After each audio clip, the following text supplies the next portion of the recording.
Would you kindly?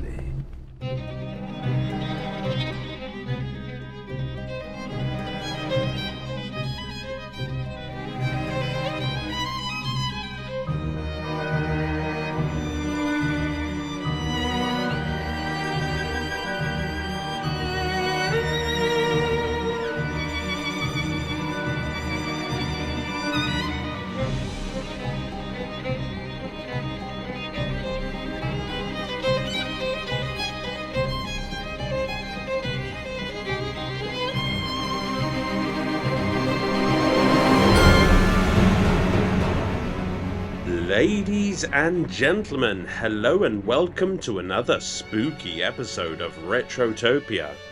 My name's Alan and I'm coming to you live from the new Retrotopia headquarters situated deep under the sea in the city of Rapture. That's right, we've moved the headquarters. The rent is actually pretty reasonable down here, although some of the neighbours are a bit on the twitchy side. The reason for this, of course, is because we are talking about our October Spooky Season Patreon poll winner in BioShock. Before we do that though, would you kindly indulge me as I go through our social medias, all of which you can find at linktree/Retrotopia, that's linktr.ee/Retrotopia. You can check out our Instagram, Facebook, X, Blue Sky, whatever that is, and find our Discord where you can come and have a chat with us. Come and join the Discord. If you're not in the Discord, come and join us. Would you kindly? That would be lovely. Thank you very much. And you might be wondering, Alan, you British bastard, a poll winner? Where can I vote in polls? Well, let me tell you, you can also find our Patreon at Linktree as well. You can join for free and have your say in all future polls. You can get episodes all in the same place, listen to our quick play series, listen to our retro bite series, and if you feel like paying a little bit extra than free for just $2, you can pick a quick play, have one of us play a game for you and review it, and generally just be awesome. Get a shout out on the show as well, because we love you that much. One of the other perks of being a Patreon, of course, is that you get to write in and have your say on our 8-bit banter box. And much like Rapture before the downfall, it is culturally elegant.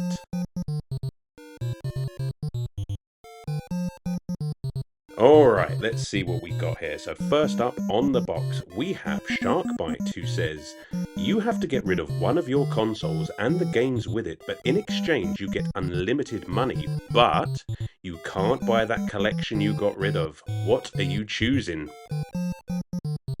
Oh, Jesus, right out of the gate with a really difficult question. Thanks so fucking much, Sharkbite.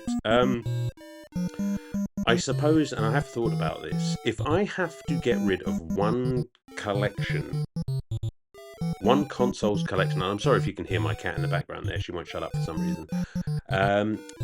I think, and it pains me to do it, I think I'm going to have to get rid of the Dreamcast collection, only in so much as it is the weakest collection that I have. I've only got a little more than a handful of games for it, and while there are some absolute bangers there, I don't think I would miss them as much as some of the others.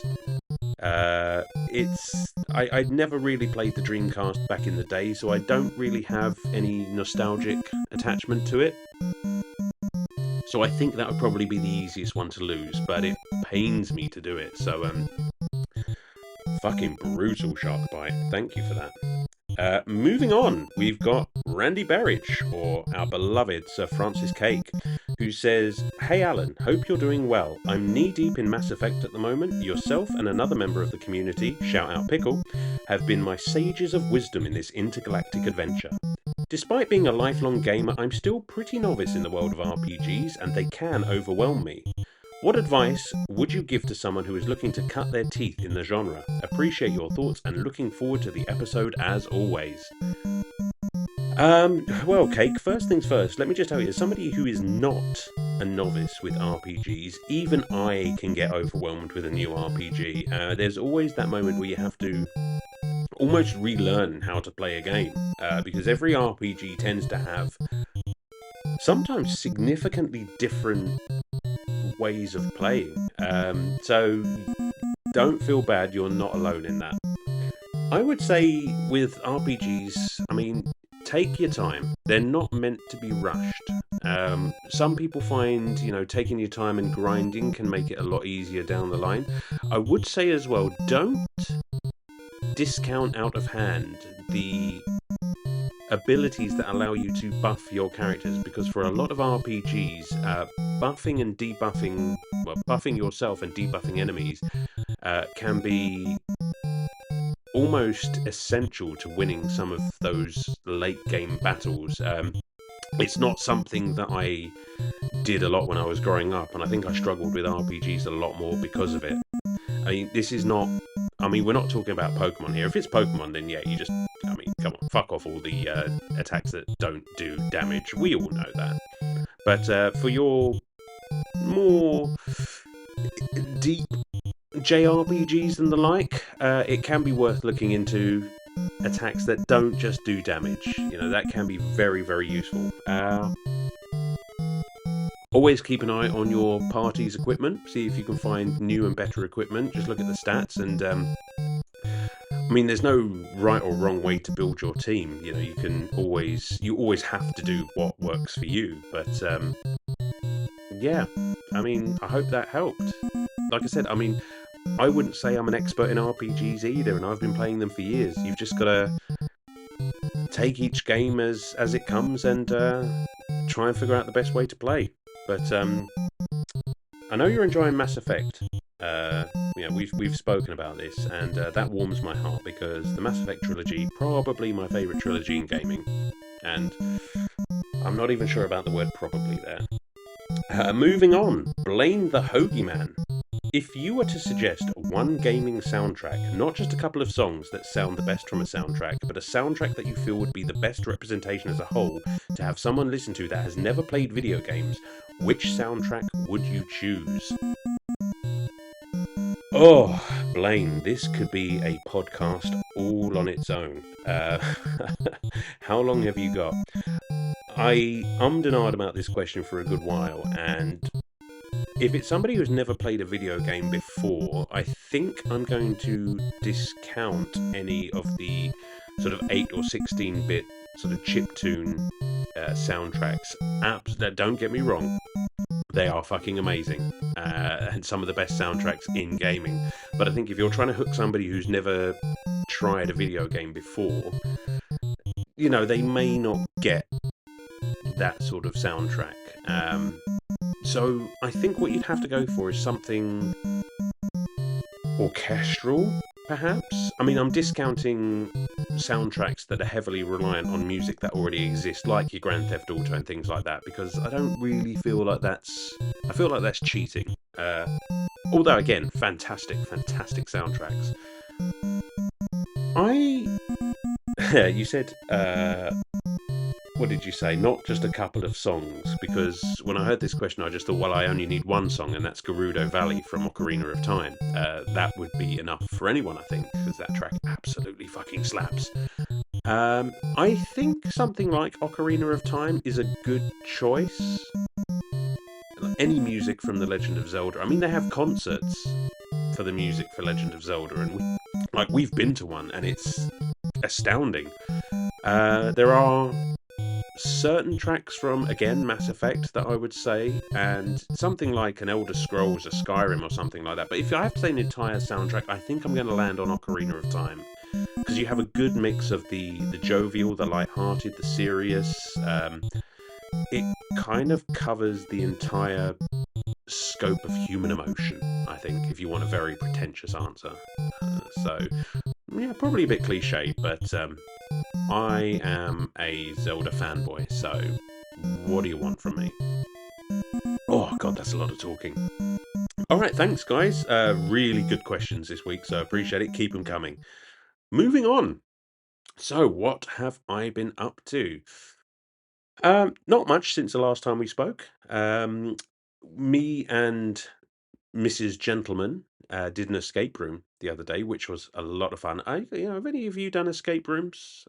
I mean, it kind of harkens back to that sort. I don't know if don't know if everyone had the Crystal Maze, but it was a very, very popular show over here when I was growing up, and it's just locking people in rooms and having them figure out how to get out. And I always wanted to go on that show when I was a kid. So now all of these escape rooms that are popping up all over the place, it's just like I can't get enough of them.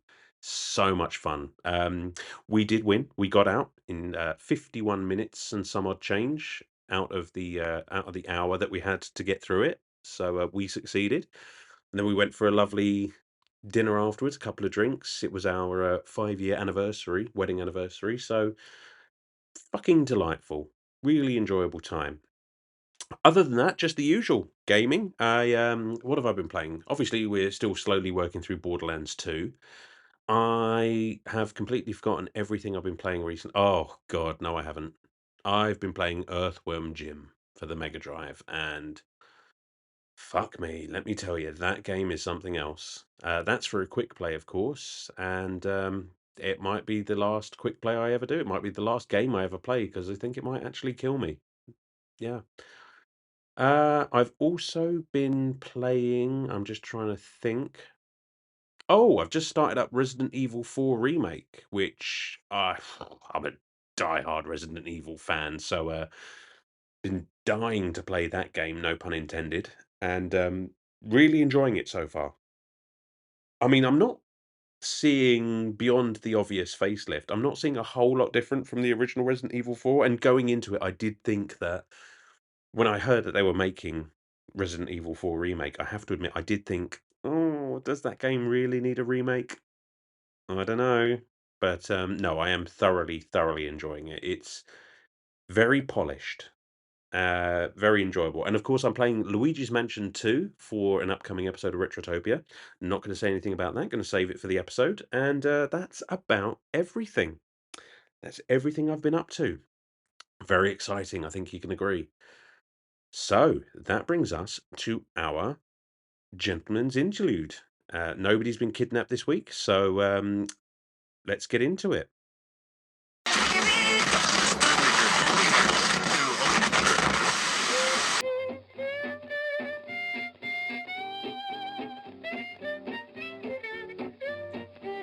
Ladies and gentlemen, gather round. Let me introduce you to a marvel of modern gaming, BioShock. Developed by the fine folks at Irrational Games, released on August 21st, 2007, this is no ordinary game. It is a trip to a fantastical underwater city that is sure to tickle your fancy. Imagine, if you will, a place called Rapture. Yes, Rapture. Built in the 1940s by the brilliant Andrew Ryan, this city is a dream come true, a utopia beneath the waves, designed for the cream of the crop to escape the mundanity of the surface world. Picture Art Deco architecture, sprawling underwater vistas, and a society that dares to push the boundaries of human achievement. It's a place where ambition knows no limits. But wait, there's more. Rapture is not just a pretty postcard, it is a thriving metropolis fueled by innovation, featuring scientific breakthroughs that allow citizens to harness the very essence of life itself. With the discovery of adamogenetic material harvested from the ocean floor, citizens can modify their bodies, granting them incredible powers. Who wouldn't want to shoot lightning from their fingertips or bend the very laws of physics? However, folks, every silver lining has its cloud. As you explore this once thriving city, you'll encounter the consequences of unchecked ambition and ethical dilemmas. Rapture has descended into chaos. Plasmids, those life-altering abilities, have come at a steep price. The citizens, once brilliant minds, have turned into deranged splicers, and the city is now a battleground of survival. You, as the player, must navigate this twisted world, uncovering secrets and fighting for your very life. Now, let's talk gameplay. The controls are smooth and the combat is exhilarating. You can choose to engage your enemies head-on or use stealth. After all, the choice is yours. The RPG elements allow you to customize your character's abilities, giving you the freedom to play the game your way. You can build your arsenal and experiment with different strategies to take down foes or solve puzzles. But what truly sets BioShock apart is its narrative. This isn't just another run-of-the-mill shoot-'em-up, it's a deep exploration of philosophy, free will, and the human condition. You'll find yourself pondering the very nature of choice as you make decisions that impact your journey. So, folks, if you're ready for an unforgettable experience that combines stunning visuals, a gripping story, and moral complexity, dive into the world of BioShock. Rapture awaits, but beware, its beauty hides dark secrets. Don't miss out on this groundbreaking adventure!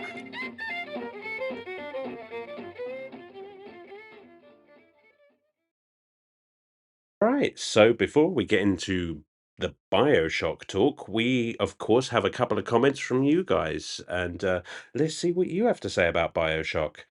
Sharkbite, Sharkbite says, "Would you kindly read this comment?"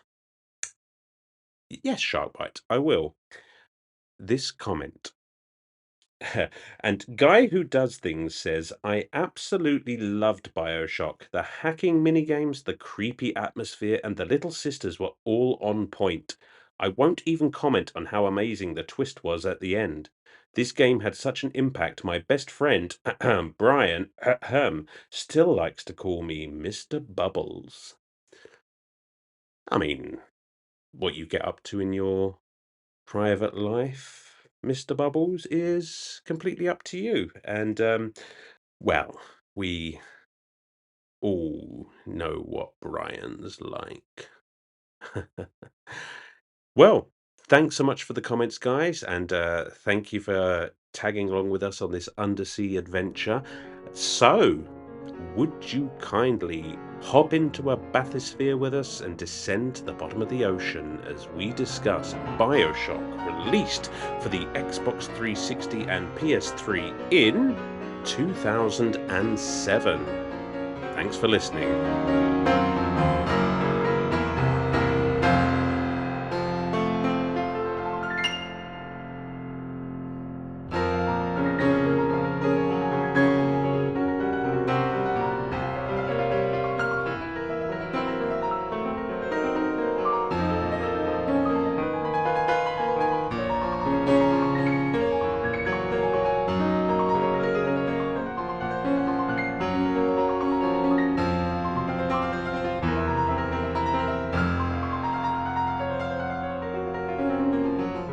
Okay, and we're back and here to talk about our Patreon poll-winning spooky season game, BioShock. And joining me, as always, on this undersea odyssey is Mr. Bubbles and Mr. Bubbles, aka Brian, and our little sister himself, Sam. Guys, how we doing? Oh God, You got to be the little sister. Yeah, well, I mean, out of the characters in this game, I couldn't call either of you anyone else in this game because they're all fucked. Wait, you calling me fat? No, I'm just calling you large and cuddly. I don't know. That's it. This podcast is over. Now everyone knows what I've been up to because they've just gotten bored listening to me. Yeah. So, Brian, would you kindly tell me how you're doing and what you've been up to? Well, I have been good. I've been reading up on my BioShock lore just to kind of refresh my memory because it's been over a year since I played the game, but goddamn, it has stuck with me. The story is really good in this one, so I want to get into that. Yes. was that the first time you played yes. it a year ago, Brian? Or did you play it like when it first came out? I played it twice. I finished it once. Okay. Nice. So I played it when it first came out, and then I played it again about a year ago. Actually, maybe more than a year ago because it was during the pandemic. So Yeah, that's more than a year ago. has it only been a year since 2020? I can never remember. Yeah, I've lost count. Don't make me. Yeah, go was back 1990 still 10 years ago? Yes. Abso-fucking-lutely. Yes. Yes. And I will hear Anyways, no argument to the contrary. Yeah, so that's basically it for me on this game right now. Is I read up on the lore, I rewatched the cutscenes and stuff like that, and it was like putting on a used pair of underwear. It was very familiar and still warm. Oh, please don't. Lovely. Ugh. He didn't say used whose underwear. he did not say whose underwear they were. Yeah. No, I just found them in the locker room at the gym. Gross. Ugh. What about you, Sam? That's a good way to get an infection. Yeah. Or erection. Ugh. Heyo. Oh, I'm so put off right now. um, yeah, BioShock. I'm gonna be just honest with everybody. I did not finish it. I couldn't. I just couldn't get through it. So this is my first time playing it, and I really struggled with it. I don't know if it's my, just like my play style versus what the game wants me to do, and yeah, I don't know. I didn't finish it. It was fine, but maybe I will go back one day and finish it. But I have some thoughts for sure, and I'll lean on you guys to fill me in on what the fuck is happening in the story. For sure. So we've got two guys who haven't played it necessarily for a little while, and one guy who has. So I think between us, we've got story, we've got gameplay. This should be fun. We got Yeah. frustrations. Oh, been excited for this one. Yeah. Oh yeah, absolutely. Well then, would you kindly set us up for our first topic, Alan? Oh yeah, I mean, because I had this prepared, like you told me to do the intro, and I thought I was just going to sit back and fucking relax for the rest of the episode. Why do I always have to be the one who's responsible? Your parents too. Well, yeah, arguably. I mean, where do we start with BioShock? I mean, first of all, this was our spooky season game as chosen by the Patreons. So first of all, thanks for being Patreons and thank you for voting and thank you for getting this game on an episode because I fucking love this game. What do we think? Is this a spooky game? Is this Halloween worthy? What do you think? I am going. I'm going to say not a game I'd think of when it comes to Halloween, but definitely has a good atmosphere for being a game that gets your blood flowing, the adrenaline going. Oh yeah, for sure, Yeah. absolutely. So I And mean, that word atmosphere. I mean, this game is dripping with atmosphere. oh, I get it because it's underwater. And everything's I wet. I I wish I was clever enough to have done that intentionally. But Well, yeah, Yeah. Yeah, like the whole Rapture was built underwater, and I was on the wiki reading the lore of how Rapture was built. It was something you kind of learned through finding all of Andrew Ryan's, the creator of Rapture, all of his tapes throughout the game. It explains kind of the story behind the story, and it is actually a very interesting story about why Rapture was built. And it was basically Andrew Ryan just hated capitalism and communism and decided to have a completely free market, which ended up backfiring on him. And, people became crazy. And then once Adam was created, they became super powerful crazy. And then one guy just decided to be a complete ass and try to, change the system. And that's how you get the story of BioShock, which I'm not going to ruin that yet. no, I mean, and I should point out that we are going to be talking about story. I think it's no secret that this has some twists and turns. We will be saving the majority of it for the end. Hopefully. Because even though this game is quite old now, what is it, 2007? I think. Yeah, I think it was around 2007. That's crazy Yeah, to think about. true enough. But I still think it's one of those games that I don't feel right spoiling this without fair warning. I mean, we're gonna, but we will save it. But Sam, I think that's fair. Yeah. Yes, Alan. as somebody over to you, as somebody who's just played this game for the first time, what did you think on that first little dive down into Rapture? Oh, God damn it. Well, I'm not the most brave player of. I don't know. I don't know if you would call this a horror game, but I think I would because there's a lot of creepy shit and jump scares and stuff. I guess I didn't realize that is what this game was going into it. So I was kind of surprised and I was excited to play it, but that opening scene where you're in that plane crash and then there's just open water, and then you just find this tower, sticking out of the water, and then you just get in the first bathysphere and go underwater, I'm just like, nope to all of this. Like, who the fuck? That Like, I that think tower is called a lighthouse, by the way. well, it's like this. It's very pivotal in the BioShock Oh, the franchise. The lighthouse is very important. The To lighthouse. the series. okay. Well, There's always a that's man. There's always a lighthouse. there's the Yes. that's the entrance basically, right? So Mhm. I Yeah. don't know. Man, just the fact that it was completely dark and like the lights were kind of coming on or flickering while I was like walking through and getting into these like dark, like claustrophobic. I just felt I was like, no, I think I would take my chances outside. See, that's where I love the atmosphere of the game is it doesn't use jump scares, and which is why I don't think of it like when I think of Halloween games, I don't think of BioShock. The same way I don't think of Silent Hill. Is the game is more about the atmosphere of you projecting your own kind of fears into it, like claustrophobia, like you said. Yeah. So as you play the game, you go through this and you try to anticipate, but the game doesn't really, do anything that you're expecting, like to scare you. Instead, it gives you the anticipation of being scared, which is I find to be way, way worse than like a jump scare. A jump scare is over when it's done, but that build up to it, oh my God. Yeah. I've turned movies off because of that. There are jump scares in the game, but they are Of course. they're very few and far between. And I think you nailed it. It's sort of the oppressive isolation of knowing that you are however many thousands of feet underneath the surface of the sea. And so it's just like, well, no matter where you go, you are still stuck down there for the most part.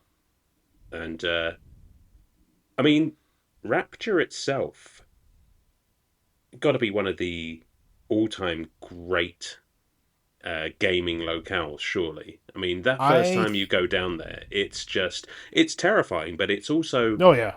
grand and sweeping and really impressive. It I think they did this in BioShock 2 Fall of Rapture, but it would be great to see Rapture in its glory days before you see it in its destroyed state that you get to it in the beginning of BioShock. That would be cool. And Yeah. and it just it seems like it would be this place you could walk around and actually be in amazement of. And yeah. you said this is one of the great locations, and I absolutely agree with that because a lot of people who play video games know of BioShock and know of Rapture, and just this game, like you said, came out in 2007. It has an HD makeover, so it looks very beautiful nowadays, and it is iconic in the world of gaming. It hits top 100 lists all the time, and it does so for a reason. Sure. It's almost like Rapture is almost a character in the game itself. It is, yeah.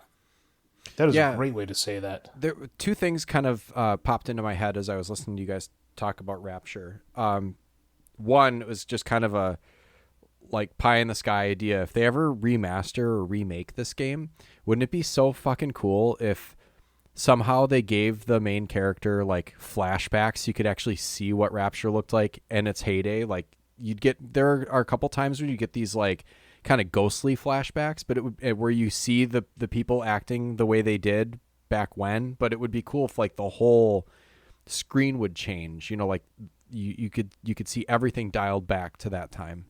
That would be really cool. Yeah. That would be neat. I don't think this game will ever need a remake, though. No, it's fine the way it is. There's some I had issues with it, but I think it's fine the way it is otherwise.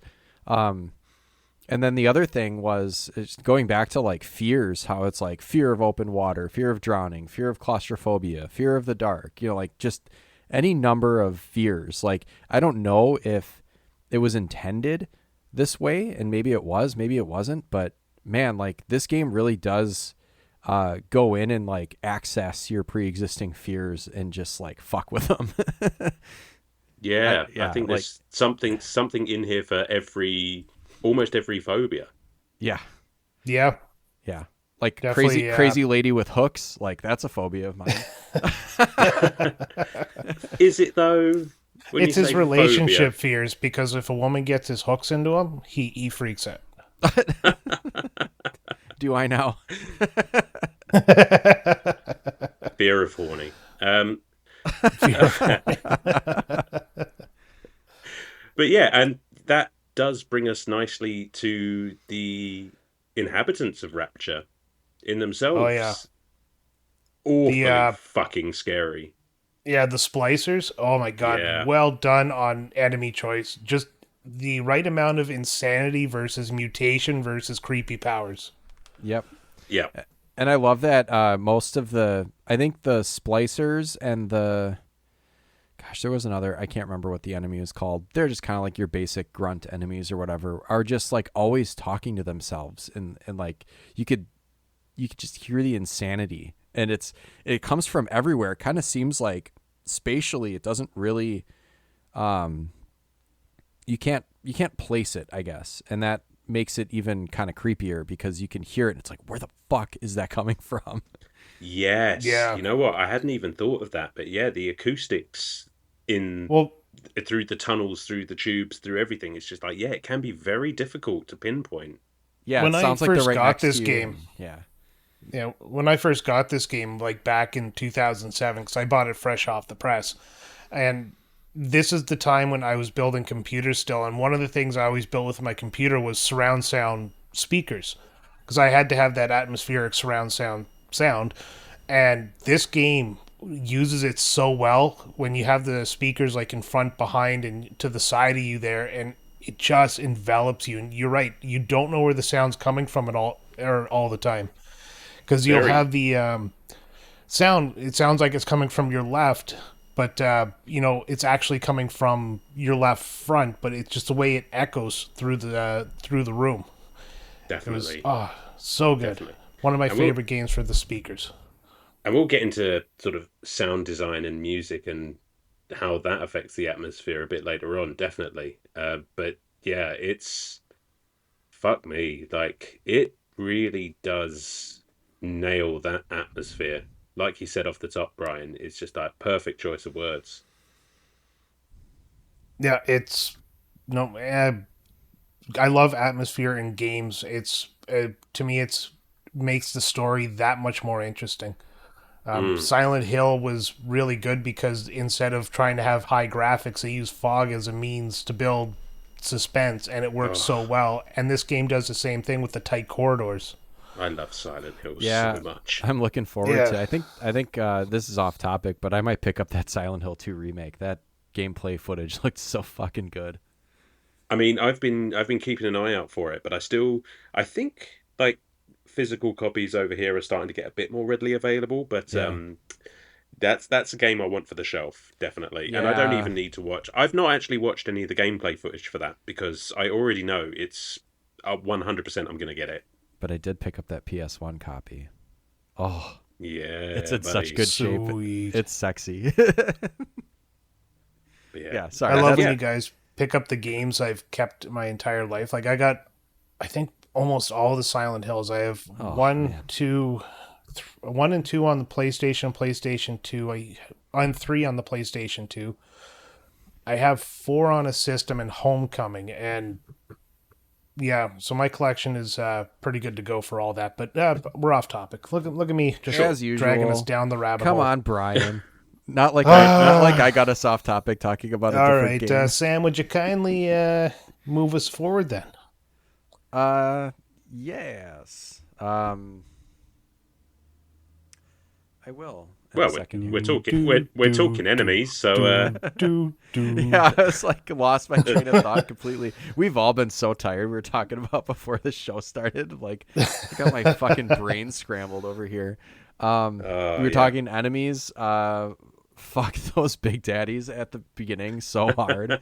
My God, I can't. This is one of my frustrations too. Is that there is kind of a steep learning curve to this game, just a bit, because your resources are fairly limited. And I didn't play it in, usually when I start playing a game, I'll just play it on whatever the default mode is. If it's, standard, I don't tend to pick story mode, where it's, like story difficulty, where it's just, easy gameplay. And I don't go ultra hard either, but, just fucking come on with the, like, oh, you have a pistol with 6 rounds in it and maybe a shotgun with a shell, and then you're like whatever 2 plasmids you pick up at the beginning. Here's a big daddy, go nuts. Like, I had like the strategies that I had to try to use to fucking kill this thing. And there was a point where I realized that you had to kill the big daddy, and then you harvest the little sister, and then in the start menu they tell you in the area you're in how many are left. So I would go looking for them, and there was one point where I must have like restarted my save to fight this big daddy probably 15 times at least. And then there was one point where I killed it, and I had absolutely 0 health or first aid kits to heal myself left, and I was getting ready to save the little sister to get the atom, and then this fucking splicer runs out of the hallway and just fucking hits me once, and that's all it took. It's just like, can we just put everything else on pause while I'm fighting this fucking thing? Like, there's so many just and maybe it's the AI, but like just opportunist enemies that just drop in and fuck your day.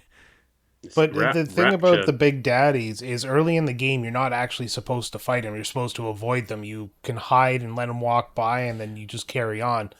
And Right. the idea is when you get a little bit stronger, you go back. Because there's actually one of the plasmids that'll hypnotize the big daddy. Yes. So Yeah. So you do actually have some choices. Same with, no, we'll get into the Eves a little bit later. Yeah, I probably played this game. I mean, there's no wrong way to play a game, but like I probably didn't go about it in the most advantageous way, and that's a me problem, not the game's problem. Yeah, you taking on a big daddy with 1 shotgun shell, that's kind of ballsy. I mean, I was exaggerating, but like really, your ammo is limited. It's expensive in those vending machines. You can kind of go walk around and grind to pick things up, because things will kind of regenerate a little bit in some of the areas. The like shit that's laying around will respawn. Some of the enemies will respawn, and then you can kind of gather money that way. So there's a way to farm for items and money, but I mean, do you really want to be doing that? Does that make this game sort of a survival horror? Kind of yes, kind of no, because you're not really building shelters and fires while you fight the zombies. I'd classify it more as a higher difficulty item management game. Yeah, it's really like, you're constantly running out of ammunition. Yeah, but if you were loaded up to the tits with ammunition there, you would just go after the big daddies all the time, because you just go buy more ammunition. By keeping it scarce, it makes the big daddies more intimidating. That's true. Because now you have to make the choice. It's just another way that the game sort of adapts itself to be intense and scary. Yeah. It's just like you're in this place, you can hear things all around you, and you don't necessarily have everything you need to like take them on. So it can shake you. Oh, it can, absolutely. And they're always with the little sisters there. And this is one thing I love. Little sisters aren't an enemy, per se, but they were put in to give the player a moral choice. And it is just such a great way to make the game teach you if you're a horrible human being or a not-so-bad human being. But in both cases, you're pretty horrible. Well, that's... So, I was going to ask, are you guys horrible human beings, or are you not? Oh, God, what did you guys do? I saved the little sisters. I saved every single time.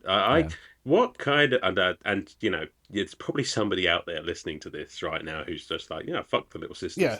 But it's just like, what kind of monster do you have to be? Because you got 2 choices. Like, we didn't explain this yet, and some people might not have played the game, but... Sure.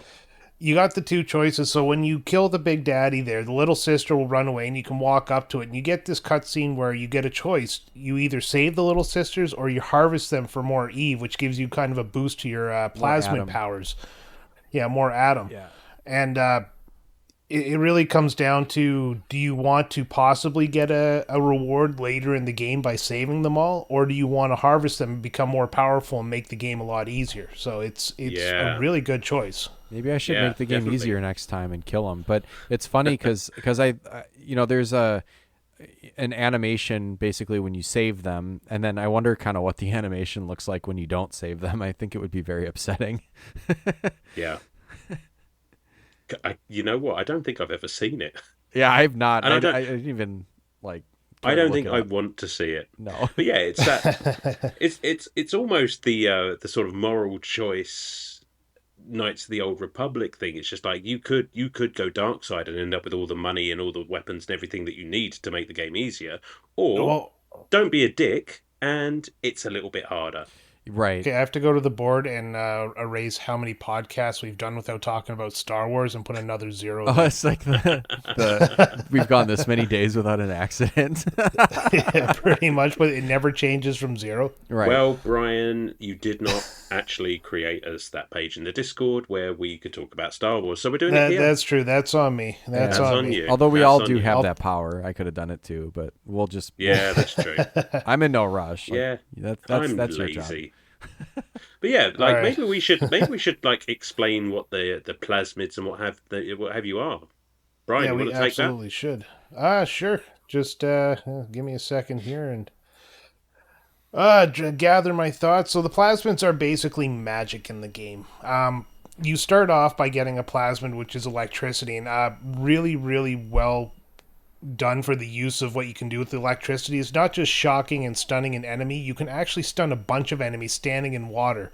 And since you're in a underwater city that's leaking, there's puddles everywhere. So you'll see like 5 enemies in a hallway there, and you walk up and you zap the water, and it'll kill them all. And it's just beautifully done, especially for the one you get the demo plasmid. But throughout the game, you get I think the 1, 2, 3, 4, 5, 6, 7, 8, 9, 10, 11, 12 different types of plasmids, ranging from wind powers to water to ice to sonic boom to hypnosis to taking over security machines, all that kind of stuff. And you can level them up at the vending machines by spending your money, and they cost Eve, which is your power, magic power, and you get more Eve by harvesting the atom from the little sisters. Did I do good? You did Yeah. outstanding. Yeah. Grab yourself a plasmid from the vending machine. But no, yeah, they are literally. I didn't think of it like that, but they are the magic of the game. Genetic genetic manipulation brought on by the overuse of Adam, which just gives you all these awesome funky powers. I have to admit though, like beyond like a few like your electricity, incinerate, maybe freeze, things like that, I didn't play around with too many of them, and I don't tend to. I I always use tend to. security bullseye a lot because you take over those flying turret guns. Mm, Uh, those are that's a pretty handy one. If you got a room full of people and a couple of turret guns there, you Yeah. get one of them on your side. It just kind of lays covering fire while you die. I was But then you could watching. always Yeah. go Oh, on. go ahead. I was just saying you could always hack them as well, which is another Yeah, fun well, thing Yeah. you can do. but hacking them, sometimes you walk into a room and they're shooting at you, so you take it over there and then you hack it. Well, then I just get shot in the bum, don't I? Yeah. I That I was sounds like a watching Friday night. Jesus. I was watching a playthrough where I was like, that's where I kind of realized, like, oh, I need to probably end my playthrough here because I am not playing this game to its fullest. Mm. But there was whoever I was watching, had the Let's Plays up, and he was throwing like the security plasmids, I think, and basically like the drone bots just like all flew in and just like engaged the Big Daddy, and then all he had to do was just step aside and let the security bots fight the Big Daddy. And I think he just stepped in if he needed to, but basically it just did the work for him. I was like, holy fuck, I'm doing this wrong. I mean, yeah, And that's kind of what happens when you give a game with a great idea to a community of people who know how to exploit great ideas to, goose the game to make it pretty easy. Yeah, there's a lot here that you really get creative with these abilities, and I thought that was cool. I was just like, I guess I just either didn't have the time or just I'm not smart enough to figure out what I could do with these things. I never think, figured that shit out. I think it's one of those games where you sort of have to figure out your own unique play style, and then Because if you just try and level everything up, you're going to be sort of grossly underpowered. I usually find if you sort of pick a couple of plasmids that you like really get on with, and if you focus on leveling that lot up, then generally, um, you can get by all right. It's just I Yeah, just think and it is possible to spread yourself too thin by just like trying to oh, do everything. absolutely. What really sucks is when you get a plasmid later on in the game there, and it's back to its original, like you get it at level 1, Mm, but you find it's really useful, and then you got to start leveling that one, and all of a sudden one of like electroshock, let's say, or electrobolt, all of a sudden it gets shuffled off to the side because you need the space, and you spent all that money on electrobolt. So definitely playing the game a second time gives you an idea of what path you want to take because you're not learning as you go along, so you can save your money for that one plasmid you want to upgrade. sure, yeah. So Right. a lot more thoughtful than just your average first-person shooter. Yeah, oh, I wouldn't classify this as a first person shooter. I'd put this more along the lines of a role playing game. Sure, I mean gameplay mechanic wise, it has that first-person view. I suppose it's a first-person shooter in the same way that Fallout is a first-person shooter. Yeah, it relies heavily on upgrading yourself. Yeah, it has Mm, like character building or RPG elements, but you know, It's like, still yeah, is at its Fallout, core. Skyrim, all Yeah. those have the first person view, and it's same idea. It's just this one is a sci-fi rather than a fantasy world. Same Yeah. with Fallout, but I was more leaning towards Skyrim. yeah. But no, it that was the plasmas. Anyways, Do you guys have a let's see. favorite Oh plasmid, yeah, or what's your go-to plasmid? usually Electrobolt I'll keep for most of the game, and then what was the other one? I think every other one I kind of rotate around. I never fully level them up, and I just kind of go on little stints where I like this loadout this week, and then I'll play the game again another day and be like, let's switch the plasmids out. But Electrobolt always seems to stay in my inventory. Yeah, I Yeah, did like that definitely. one just for purely being able to immobilize an enemy while you dealt with others, or just kind of froze that one. But I mean, call me basic, but I love me some fire, and I like starting people on fire. Nothing Look Um, at wrong with Sam that. burn. and I also Incinerate is a great one. Yeah, and I also like the one where you can take over a Big Daddy and then it joins you for a bit. Oh yeah, Hypnotize Big Daddy is Yeah, the because name of that one. Yeah, that'll fuck some shit up. yeah.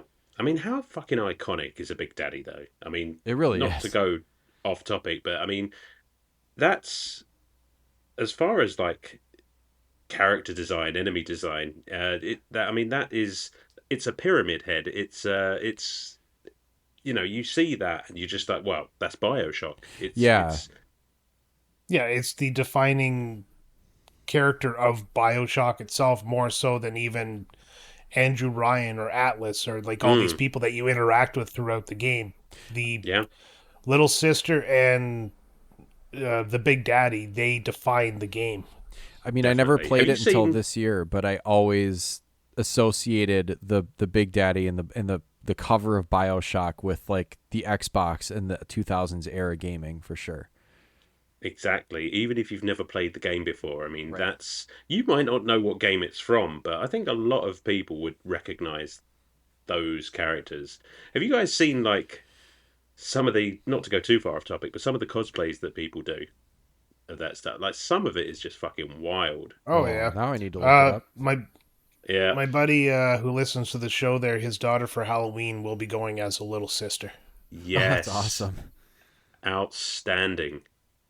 Yeah, Well, so it's Oh, these are definitely so something cool. that's there you something go. in pop culture. Yeah, like people could do with Tip. their kids too. Like you're Yeah. like if you have a little daughter, like have her be the little sister and then you be the big daddy or whatever. That's so cool.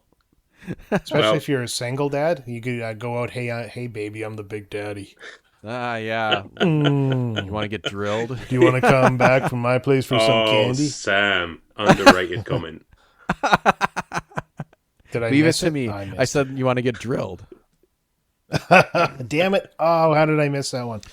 Yeah. Fuck. Oh, low Gotta be hanging fruit. I you love gotta it. be quick. I love Gotta it. be quick. You got to be quick, or I did not know this game released on the 360 the same time it released on PC, which is funny because I owned a 360. Hmm. But I did too, but I never had this game. yeah, I bought it on Steam, and that's pretty much the only way I played it up until I played it on PlayStation. I don't associate this game with Xbox or Microsoft at all outside of Windows. Oh, I mean, I like the first time I ever played this game was absolutely on Xbox 360. Although not the first BioShock I ever played. That honor goes to, and I know you'll love this, Brian. BioShock Infinite, Oh. Okay, which okay. You brought up BioShock Infinite. We're talking about enemies, big daddies and little sisters. I got a question for you. hit me. And I know we're going to cover BioShock Infinite one day, but is Elizabeth a little sister? No. I'm gonna say yes Oh, because I have Uh, no idea. well, think about the end of the game where you save all the little sisters. yeah, but Like you don't wasn't harvest them; they without leave with you. without going too deep into it. But wasn't Elizabeth? No, wait, that's an alternate Elizabeth.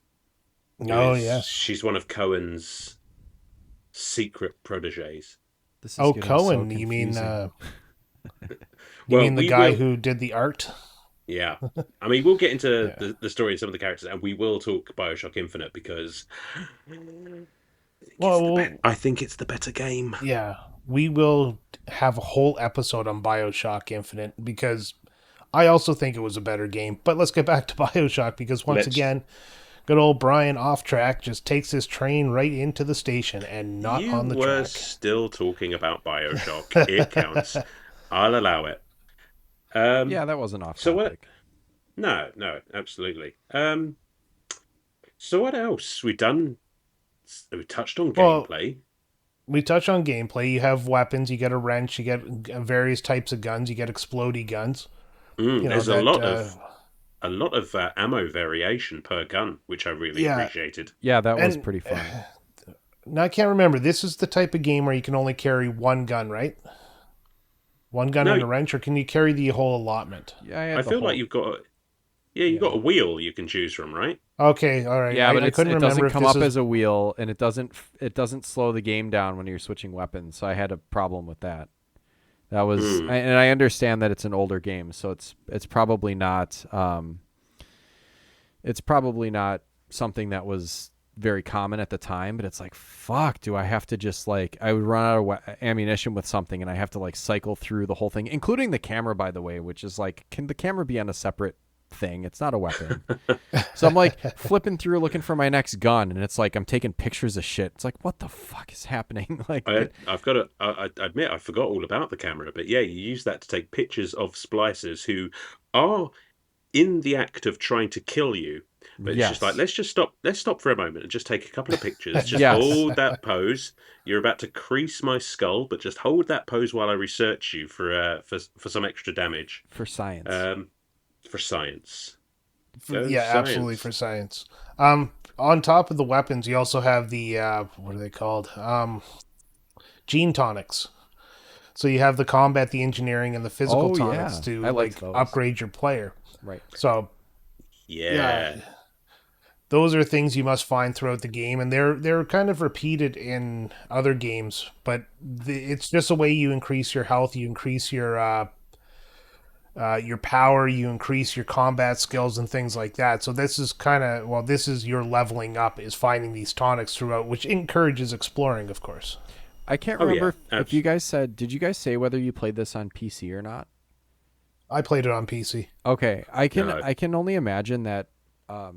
We've danced around it a couple times, the hacking, and there are tonics that make it easier to hack. So basically, it's like it's a puzzle, right? And it's got these tubes, and then you have to direct the flow of liquid or whatever from point A to point B by Oh yeah. changing the direction of the flow or whatever. And if the flow is really fast and it's on a grid, you have to uncover your pieces and swap them out. So either you're really, really fast at it, or you upgrade it so that it slows it down and makes it a little bit easier for you, and then you can access more shit. But man, that would have been so much easier to click through that with a mouse. Yeah, But like for sure. playing that with a controller was very challenging. I was not very good at hacking things except for the most basic like the health station or whatever. Yeah, And I something think that's early in the game. Yeah. and I think it does a good job of that, though. I mean, as difficult as it can be, I mean, early on in the game, it does a good job of saying, right, this is a mechanic you're going to have to get used to. We'll take it fairly easy on you now, but you are going to have to get good at this if you want to like have the best chance of survival. So Right. it's an essential part of the game, but some of those later hacking puzzles can be fucked. Yeah, like the Yeah. once there's safes, like the safes are really hard. Well, I And then mean, you'd there's Well, expect. Yeah, obviously, I mean, there's good it's items it's in a it, but it's safe. like, yeah, I know, but it's like, holy fuck, they're not fucking around. Like the first time you try one, it's like, oh shit, they're not fucking around. Um, you, you either get Better be really something really fucking fast, good in here. yeah, you either get really really good at it, or that's where you're like, oh, I better focus on these upgrades so that I can try to open a few of these. And there you go. That goes back to how do you build your character? Like, do Exactly. you feel yeah. confident enough in doing the hacking, or are you going to spend some points or what have you into building that up to maybe the detriment of something else? Right. It's Yeah, good and shit. you were mentioning playing on PC, and the one reason I play a lot of first person shooters on PC is the mouse and keyboard. I find a lot easier to use than a controller when it comes to shooting and accuracy and stuff like that. Uh, so I tend to take these games. Like I still prefer BioShock on PC over PlayStation just because of that. And I have a bad habit with the controller of like just spray and pray because I can't keep the reticle where I need it to be. Like I'm playing a game right now with kind of squirrely camera controls, and to shoot somebody in the head is a little bit of a challenge on the PlayStation. So it's definitely something I would prefer on the PC, but I spent my money on the PlayStation, and I'll play it on the Yeah, PlayStation. I never really figured out PC. I just Uh, I just can't coordinate my hands like that. Yeah. it's for me. It's something I grew up with. Yeah, that's fair. And this isn't a console gamer versus PC Master Racer thing. It's just like No, hats off to you because I can't play like that, and I've tried. um, my thing was buy everything. So I would own every type of console, and PC to me was considered one of the types of consoles you should own if you want to play every type of game, especially real time strategy, because I like Oh just yeah. leaning on my office chair and just like zoning Mm. out and clicking little guys and making them fight. Well, Absolutely. that's why I want to get Steam Deck at some point because I feel like that would scratch that PC itch. Oh, it's the best of Oh, both worlds. Get a probably. dock for it. Oh, buddy, There you go. you're gonna There you be go. you're gonna be in heaven. Um, yeah. Let's just take a step back and say that spray and pray is the official strategy of Retrotopia. Whatever you're Yeah, doing, just spray and pray. I knew you never weren't going to let asked. that go. Yeah, never asked to use our bathrooms because well, the toilet bowl is the cleanest part. Everything's sticky. Oh, gross. The All toilet right, smells the It, cleanest it part. smells like whoever's underpants Brian's wearing at the moment. Yeah, once that guy finds out, he's going to be angry. Ah. But shall we call this the point where if you haven't played the game, you might want to go play the game because from this point on, we'll spoil stuff? I'm just going to say, before we do that, it's just I wanted to make a quick point about how fucking good the music and generally the sound in general, if you like, is in this game because it's so atmospheric when it needs Mhm. to be. It's silent when it needs to be. But do you know what gets me? It's all of that. I don't know what time period, the 1950s or 1920s or what have you. It's just somehow those jaunty, old timey radio tunes just seem so fucking Yeah. sinister when Yeah, juxtaposed with like the rest of the game. It somehow So makes absolutely. them the scariest part, right? So to give you a time frame of this game, the Rapture was built starting in the 40s, finished in 1951, taken over and destroyed in 1958, and the game takes place in 1960s. Sure, but it's Okay. got that very Yeah, Art no, Deco style with but that's where you get that 1930s, 1940 aesthetics, is because yeah, that's when it was being built. makes sense. Yeah, or it's like It's you just anyone who's talking to you, you feel like they're just like, "Hey there, big boy." I don't know. Yeah. It's just got that. Yeah, it's got that.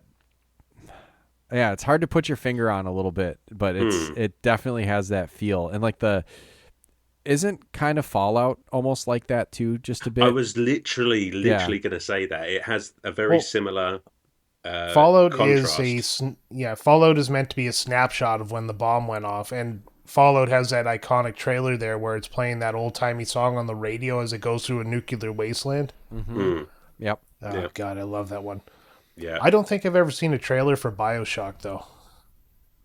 No, No, I I can't Not say I I don't have. think I have. But then no, again, like I missed it first time round, so Yeah, I wasn't super paying attention to it when it well, came that's out. how good this game was. Is it lived off of its reputation, mind you? Back in those days, you still had magazines you could go buy, and I was buying PC Gamer and was it Electronic Gaming Monthly and all those types of magazines. I miss magazines. Yeah, I really I did do too. too.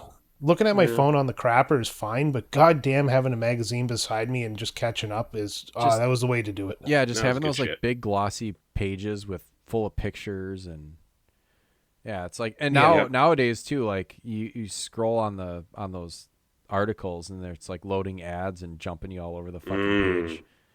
Ugh. Then you Yeah. sit there and you get a little poop on your finger, then you wipe it on your phone. You're like, oh shit, and then you scratch your nose, and it's like, oh no, Nope. nobody. I mean, Never happened to anybody. Can't say that that's went happened. to a place. All right, so Tales from the Retrotopia bathroom. there we go. Where the toilet bowl is the cleanest part. Ugh. So, are we Okay. ready to call spoilers? I will say partial spoilers. So I would say if you've not played the game, we're going to talk about some of the story. I think for the big, and Brian, you know what I'm talking about. Oh, I'm saying we call spoilers now, and that way Yeah. we don't have to like tier the spoilers up to if you've played the first 20 minutes of the game. Let's just call it. Yes. Okay. Spoil it for me. Okay. Let's spoilers from this point onwards. Now, would you kindly tell us the story, Alan? I would love to, Brian. So, Okay. as you well know, our protagonist, Jack, finds himself in a plane crash in the ocean, goes down to Rapture, and is helped on his way by a gent named Atlas. Atlas guides you around Rapture, trying to find a way off of Rapture. He needs to get Jack off. He needs to get Jack off. That works So on 2 levels. we've already Both it above does. and below Fuck. sea. Yeah. Trust you, Sam. So I guess primary or initial antagonist is one Andrew Ryan, who, as you've said, Brian, is the creator, the founder of Rapture, as a utopia beneath the sea, which was designed to operate without the limitations of, I guess, enterprise and scientific endeavor. Well, You're free to dream. It was meant to operate without the constraints of capitalism or communism, so everybody was free to sell everything. Yeah. And in the world of Rapture, you pay for everything: air, fire service, police service. You pay for your apartment, food. Everything is for sale in Rapture. It is literally the definition of a free market, which is also its failing. Absolutely, because that comes back to bite Andrew Ryan in the arse later on. Yeah. At some point on Rapture, I think it was a fisherman was his hand was mauled or what have you, they found these sea slugs, and when this guy was bitten, it completely healed his hand. And basically just regenerated it. So they realized that these sea slugs that they have down at the bottom of the ocean there have something in their genetic makeup that basically regenerates human tissue to the point that it can also alter the genetic code to give them all of these fantastic abilities. Is that where it Now, came from? Jeez. Yeah, I feel like I'm learning all this for the first time because I this like is it. Well, I you really learn had a a lot hard of this time through with the finding story. those tapes. Yeah, Well, yeah, but but that's here's what's. Go on. if we could pause for a second. This is one. This is probably my last big gripe that I have with the game is that they put such effort and such a rich story into not only the transmissions you're receiving from Atlas, but all the tapes that you're finding all over the place, and um, I think it's really lost. I think the sound design fucking sucks because I'm trying to listen to um, I'm trying to listen to this and learn more about like what the fuck is going on in this place. And I can't hear Mhm. it over just like the general sounds of what's going on around me. Like I almost wish that it would either take you to a different screen or just if they just made it a little bit louder. Like I don't understand why they couldn't just like dim the sound around it and like really emphasize the audio logs that you're finding. And I I mean, it's realize valid. you can, yeah, go ahead. No, I was just going to say it's a valid complaint, but I don't know because it's been a minute since I played the game. But I feel like what I would do was sort of go into the menu screen and sort of look for that cassette or what have you separately, and just listen to it in a pause screen. Yeah, I But guess. it's not immediately like when you pick it up, you just press the button, it starts playing. Right. But then I would always have to go back and sort of re-listen to it to figure out what was said. So yeah, no, that it that is just valid. it just seems like you shouldn't have to do that. It should, if it's being presented as something that you can pick up and listen to right away, then it should either take you to like a pause screen while you listen to it, or it should just be loud enough that you can do whatever you're doing while listening. It was so difficult for me to glean important parts of the story from those. Sure, But yeah, sure. It, yeah, sorry to derail. That was my last gripe. no, no, that is At least valid. it That is wasn't me valid. this time. So So there's yeah, this so the movie called C's Star Wars.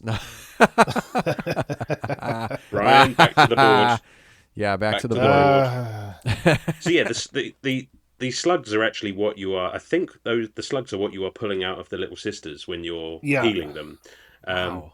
so everyone's getting on board with this Adam stuff and sort of genetic manipulation, and that's where Frank Fontaine comes into the picture, who I guess he's kind of an opportunist, bit of a criminal, but he funds the research into Adam to well, basically corner the market, I suppose. And Well, that's absolutely. That was Frank Fontaine's entire thing. Was he was a kind of the guy who was the get everything you want, but he also had shady backroom dealings.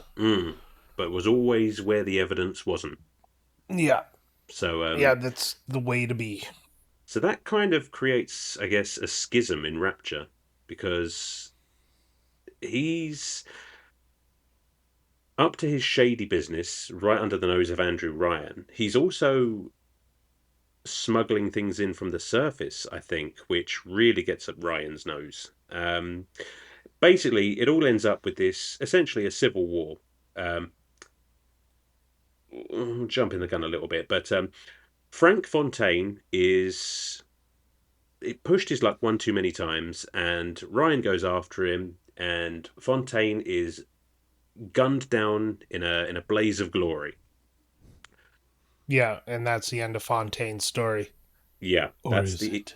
that's the end of Fontaine's story. So you, the character Jack, are being led around Rapture by Andrew Wright, by Atlas, To and I go mean, find Andrew Ryan and save Atlas's family. yeah, basically, That which is literally the reason for the game there at the beginning is Atlas wants you to save his family. Andrew Ryan is coming after you with his splicers. Yeah, great yeah, basics of the story right there. absolutely. Of course, when you do find, and in inverted commas, Atlas's family on the submarine to get out of Rapture, it is blown up by Andrew Ryan. And Dick move. dick move, and that does not go down well. So obviously, Atlas is gunning for revenge, and basically sends you after Ryan through various other colourful characters like your Cohen, like um, who was the Doctor? Brian. Dr. Tannenbaum. That's Dr. the Tannenbaum. Tenenbaum's the one who's responsible for the Little Sisters, but Oh, there's another Doctor who is more or less responsible for the Splicers, I think. oh yeah, I know who you're talking about. Oh, the name is escaping me. Anyway, Uh, it'll come to us eventually. Yeah. To cut a long I'm story gonna. short, to cut a long story It's a short, you complex are sent story. I mean, after. it's really It there's a lot is. to it. It really is. I mean, this is again just to divert off of the story, but I genuinely feel like this story is one of those where it just makes you look at video games and just think, well, this is art. Oh yeah. Because there is so much here. Um, so, you know, play through the game, go after Andrew Ryan, and you finally meet up with Andrew Ryan. Can I take this part? I'm just trying to think if there's any more edging that I need to do before we get there. No, I think you've gone to the point. Once you meet Andrew Ryan, this Yeah. is the point. Brian, And this is would you kindly take us home? I absolutely will. So let's go back a little bit here because there's a couple of things you have to learn when you meet up with Andrew Ryan. And this is the major spoiler. So I'm going to count to three. And if you haven't turned off the podcast to go play this, Sam, uh, I'm going to spoil the entire story for you. One, two, three. I've warned you. All right. So Jack is actually the son of Andrew Ryan and Oh an damn. exotic dancer named Jasmine Jolene. Now, when the embryo was born, he was fed with the a growth enhancement chemical by that doctor that we can't remember the name of, called Lot 111, which caused Jack to Sushong. grow. Was it Sushung? Sushong and Tenenbaum? Both of them There you worked go. on, yeah. Yeah, so this Lot 111 caused Jack to grow within like a few months to have a body of a 19-year-old, so he grew pretty fast. Uh, Frank, oh fuck, what's his name? Frank Frank, Fontaine there took the oh sorry he purchased the embryo. He yep, was the one who sent it to get grown, and he also yep. conditioned that embryo to help him out in the case of an emergency. So when Frank Fontaine was killed, there was an uprising against uh, Andrew Ryan. So Andrew Ryan took full control of Rapture, and that's kind of where you are in the story. Is there's this uprising going on, and Andrew Ryan is using the splicers to kill the uprising. So Atlas calls you back as Jack, and when the plane crashes, it was actually caused by Jack. He goes in down into Rapture, not knowing that there is a key phrase used to make him do everything, and that phrase is "Would you kindly?" So we've been saying that to you for 2 weeks, Sam. 2 fucking weeks. Have you And really? at one point, yes, at one point I was like, "Would you kindly finish the game?" You're like, "God, I'm going to." God. And that, God. and Wow, that I is did exactly not catch that. Oh yeah, but well. that's the This big reveal. When you find Andrew Ryan, that is revealed. Andrew Ryan tells you all this stuff, and he says you've been conditioned. So Andrew Ryan tries to flip the switch and says, "Would you kindly blah blah blah?" And you start to follow him, but you end up killing Andrew Ryan, and then it's revealed that Atlas was actually Frank Fontaine the whole time. dun dun And dun. yeah, and Frank Fontaine becomes the Atlas infused main boss of the game. Yep. Interesting.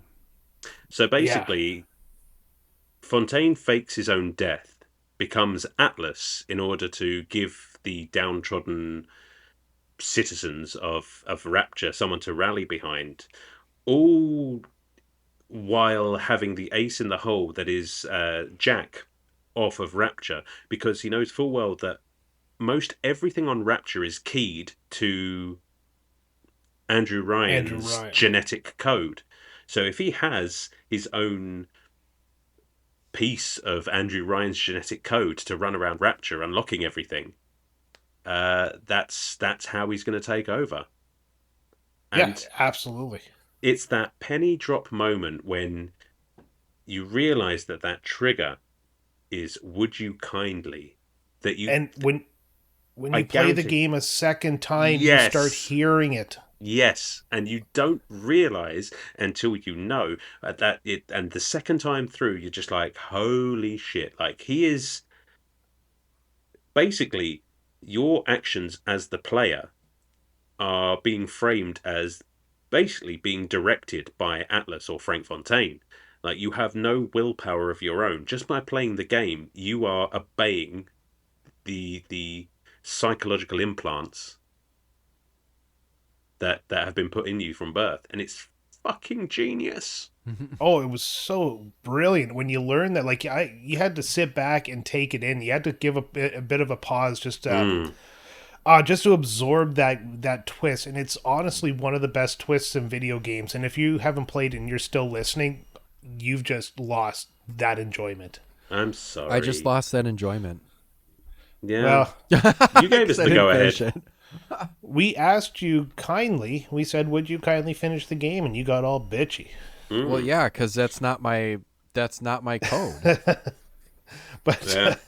yeah, Oh. so in I the don't want to Discord- know what your would my code code is. be, by the way? I don't want to know what your code is. Yeah, So. I was gonna say, Yeah. like, what would mine be? tickle button. Oh, I'm listening. Yeah. Huh. But in our private Discord chat that we use all the time, Alan and I have continuously been telling Sam since we started BioShock. Would you kindly tell us how you're doing? Would you kindly this? Would you kindly that? And we kept doing it, hoping he'd get to the point where he'd finally realize what we've been doing. But Yeah. here we are today, and we had to reveal it to him. And my satisfaction is just it's tip top right now. Nope. Too dumb to figure it out. No. Well, I didn't get my that favorite far. part- I didn't get okay. that far, though. To be fair, It is My favorite. I'm gonna before you guys go on. I'm gonna go say one thing. My favorite part about Atlas and Frank Fontaine, the whole switch there, is Atlas is an Irish guy and Frank Fontaine's a New Yorker. So it's like, Yep. oh, well, top of the morning to you, and then it's like, oh, hey, I'm fucking walking here.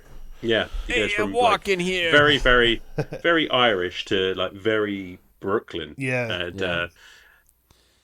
yeah. I mean, I still do that to this day. Like, ever since I played this game, it's just like I just find it slipping into conversation sometimes. I'm just like, would you kindly do this for me? And it's just like I don't even realize I'm doing it sometimes. But yeah, I think it's probably one of the greatest. It's definitely up there. One of the greatest gaming revelations ever. Yeah.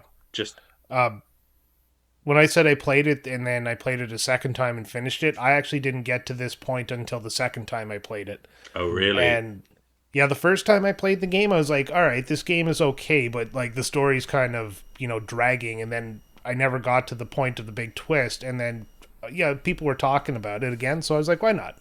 Yeah. I got nothing to do, play it again. And as soon as I hit that twist, I was like, holy shit, how did I keep this spoiler free for like over a decade? Yeah. So Oh.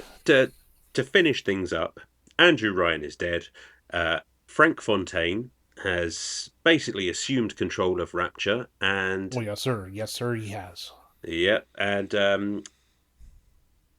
Dr. Tenenbaum removes the conditioning from Jack so that he's no longer under Fontaine's control, which comes in handy because obviously at that point he's no longer useful. So Fontaine is just like, would you kindly go and get stepped on by a big daddy? And Yeah. you refuse to do it. So at that point, it's fair game, and you find Frank Fontaine, and it's a controversial moment in the game. I don't mind this final boss fight, but I'm surprised to hear that a lot of people find it a bit of a letdown. But Fontaine ends I up think injecting. Go on. Yeah, it makes sense in the context of the game, though. I mean, Absolutely, absolutely. that was his whole reason, was to control the atom. Yeah, which he takes an overwhelmingly huge dose of and basically just becomes a fucking titan. And yeah, you have to kill him, remove all of the Adam from him, which his body is basically reliant on it at this point. So if you remove all the Adam, there's not much Fontaine left. And Nope. very satisfying moment at the end when all of the little sisters Oh yeah. jump into the fight with their big needles and just drain him of Adam. Nothing like a creepy bunch of kids coming out of the fucking venting and just stabbing the shit out of a dude with oversized like nurse needles. Ah, Absolutely. what a great moment. Which then I like brings us... that fight, honestly. Yeah, no, I'm honestly surprised that so many people just think. I mean, See, I never heard that. I never heard anybody say the last fight was disappointing. I, But then again, I haven't paid a lot of attention to this game outside of playing it. sure. Well, I mean, nor had I when I played it, so I was just like, that's a perfectly serviceable boss fight right there, and I'm very satisfied. And then when I later found that some people just thought it was a bit generic, I Yeah, suppose. but I was very people surprised. people bitch about everything though. Oh That's my true. god, this game isn't as great. I can make a game better in my backyard, Fucking losers. Well, Stop complaining, enjoy things. Brian, you are going to make a better game in your backyard. That's That's what true. you're Yeah, we'll studying see. for. That's Yeah, true. I'm gonna do it in my office at that's least. fair. But yeah, so then we get one of our two endings or three endings. Well, 3 endings. I mean Well, three, but the two of them are sort of similar. yeah. 2 endings and a fuck off. All right, sorry. 2 endings and a uh what's that called when you just add like a scene to an ending? A Denouement. variant. Variant was the word I was looking for, but my That'll phone do. started making a bunch of noises for no reason. So, Yeah, that'll happen. But yeah, anyways, take us away, Alan. well, I mean, I've only ever seen the good ending because I save all of the little sisters, and it's fucking adorable because you escape from Rapture very much alive with all of the little sisters, um, most of which then basically spend their lives with you. You become a father to the little sisters that you saved, You and become Oh, a that's little cute. daddy. a little daddy. And basically, yeah, the very last scene of the game is basically our man Jack, an old man on his deathbed, surrounded by well, now the women that he's saved, sending him off, and Oh, that's cool. it's pretty fucking beautiful, to be honest. Great way to end the game. Yeah, that's the ending as far as I'm concerned. That's that's a big thing for me. Is like old Nintendo games would have like a splash screen there. It's like you defeated the boss. Congratulations. Press start to restart the game. And I never felt satisfied, which is probably why I lean towards RPGs. Mm, But no, this is one of those games that had a good, satisfying ending. yeah, yeah, Just like you have to sit down. You got to put the controller down because you're about to get into it there. So you just sit back and take it all in. yeah. Very, I Yeah. mean, amazing game. Oh, beautiful game. So what do Oh, you say? that's a great game. All Um, right, let's take all those as the summaries. No, I like it. I like it a lot. Yeah. yeah, it's all right. Yeah. I'm, I'm just looking at my audio track and like all these dead spots I'm gonna have to find and cut out to make the conversation flow. I love editing. Yeah, I'm glad you do, man, because I We're don't. all tired. Yeah. Yeah. We're all All right. tired for different reasons. Well, Then I'm gonna bring it home. I'm gonna bring it let's home right here surface for you this thing. guys. Let's do it. All right, so um, I'm gonna summarize this game, but for its time, it was a very, very good game. It makes me actually want to go back and play System Shock, which is still on my bucket list. I just haven't got around to it. But the world building in this game is absolutely fantastic. The story is told, what you need to know to finish the game is told directly to you. But if you want to learn about the lore of Rapture, you can explore and find all these cassettes or all these what do you call them recordings. Hmm. But the enemies are scary. They have personalities. They bring the crazy really well. The protagonist, the antagonist, the surprise twist, everything about this game is fit so well together. Even that part with was it not Sasha Cohen? What's the name of the crazy friggin' Oh, I can only think of Cohen. I can't yeah, think of Yeah, his I first can only name. think of the last name. Yeah, last Yeah. name is Cohen. Yep. But that guy, where your entire thing is just take a bunch of pictures of people you kill to satisfy him, like even that, what didn't feel like it was just shoved in there to waste time. It added to the atmosphere and the craziness of the whole thing. Yeah, for sure. The atmosphere, the music of the atmosphere, like you said, the tension of picking away at every fear you can think of. Oh yeah, this game is just definitely one of the best games ever made. That is my I summary. love it. I love it. What are you going to give this thing? I'm going to give this one a good solid 9.5 out of 10. Wow.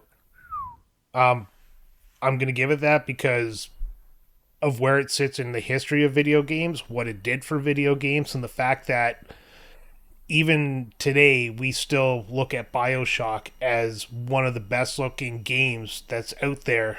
And it was way ahead of its time on systems that, quite frankly, were still defining what graphics could do. Sure. Yeah. Yeah. So, Well What about put. you, Sam? Well put.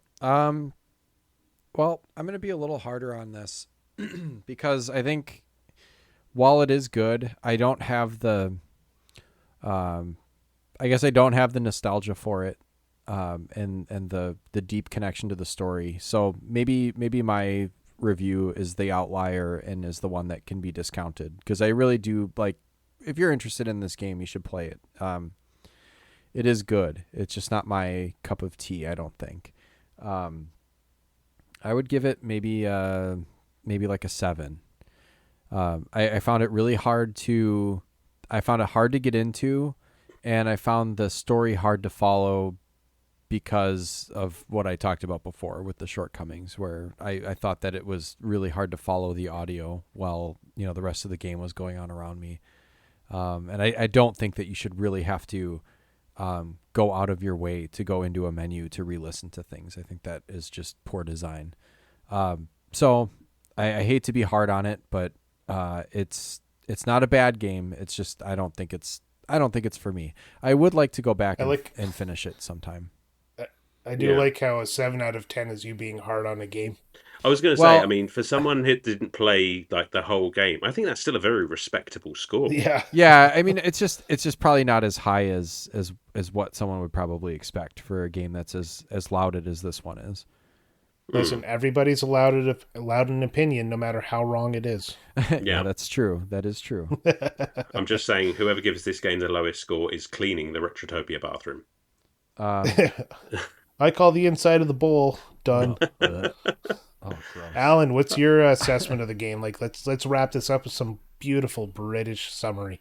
Well, I mean, I'll start with the gameplay. I mean, this is a fun game to play. I mean, the gameplay for me is it's great, but it's not the meat of this game. I mean, I think where this game really shines is in its atmosphere, is in the creativity, the setting of Rapture itself. I mean, the fact that they created this huge, complex yet understandable and I don't want to say logical, but it's a story that does make sense when you know what it is, and I think that depth of backstory just really enhances what could very easily have been not a generic uh, first person shooter or RPG first person shooter or whatever we want to call it, but it really they went above and beyond to create something that, as I said earlier, sort of transcends gaming and becomes art. And I don't think there's another game quite like BioShock. You know, it's as iconic as the big daddies that you find in it. And for that reason, I now I'm not going to go as high as Brian because I need a bit of headroom for another perhaps BioShock game. I'm going to give it an 8.5, No, begrudgingly, admittedly, but there is another game in the series I like more. no, Ooh. I also like that other game more, but I still think the game should be uh, judged separately. Oh, Like, absolutely.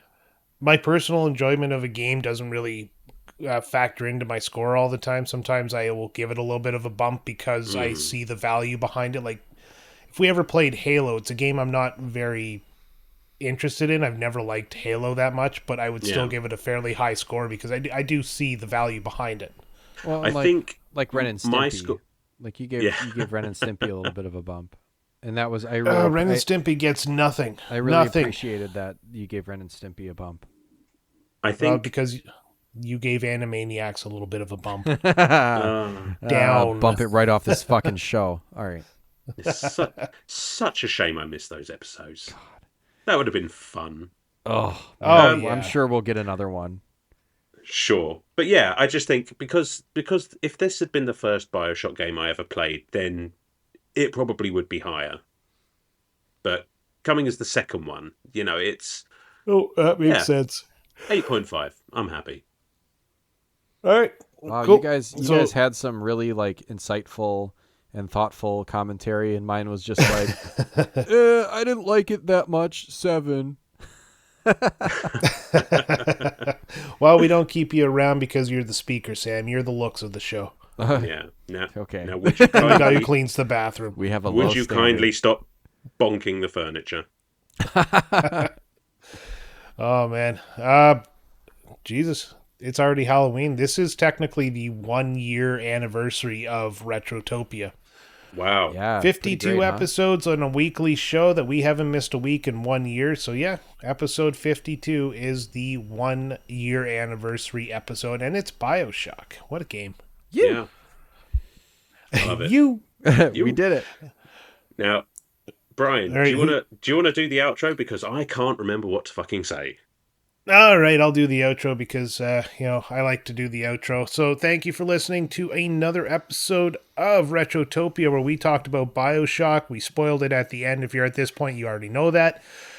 We got some games coming up. We have Luigi's Mansion, Double Dragon. They're coming up in the next few weeks. And we're going to be looking at what we should come up with after. And I think maybe another Sonic game might be in there. Yeah. So if you want to join in on the conversation, you always can. You can join our Discord at linktree/Retrotopia, or you can become a Patreon member for free at patreon.com/Retrotopia. So until next time, would you kindly keep on gaming?